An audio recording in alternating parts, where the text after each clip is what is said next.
भेट घेतली, काय कारण आहे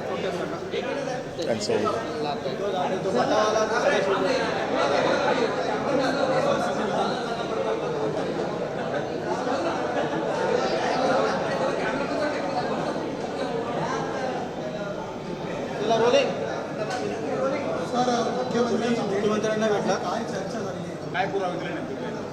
आपणास माहिती आहे की विधिमंडळाच्या पावसाळी सत्राच्या अखेरच्या दिवशी मी गृहराज्यमंत्री योगेश कदम यांच्या मातोश्रीच्या नावाने चालू असलेल्या डान्स बारच्या संदर्भातला विषय उपस्थित केला होता आणि ह्या डान्स बार गृहराज्यमंत्र्याच्या मातोश्रीच्या नावाने चालू आहे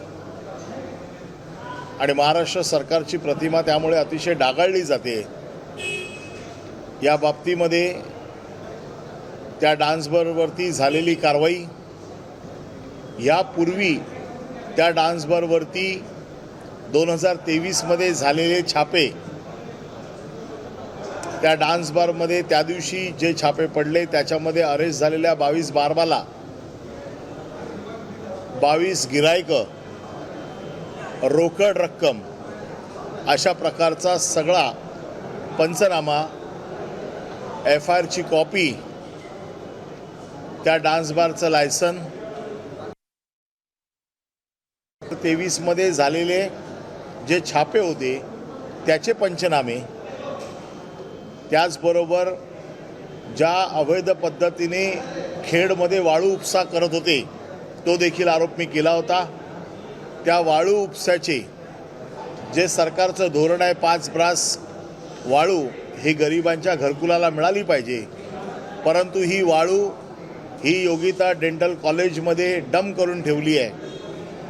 आकिब मुकादम नावाचा त्यांचा कार्यकर्ता ज्या पद्धतीची वाळू उपसतोय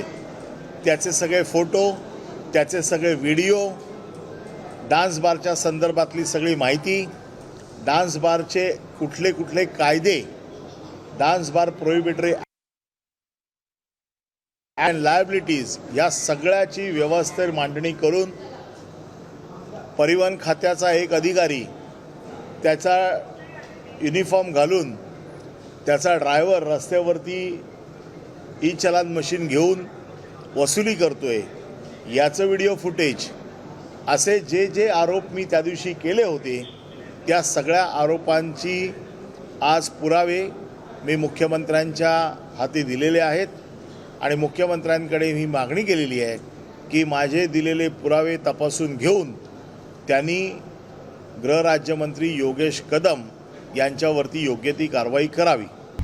आता isakal.com आहे देशातील नंबर 1 ची मराठी न्यूज वेबसाईट। प्रत्येक अपडेटसाठी isakal.com ला नक्की भेट द्या।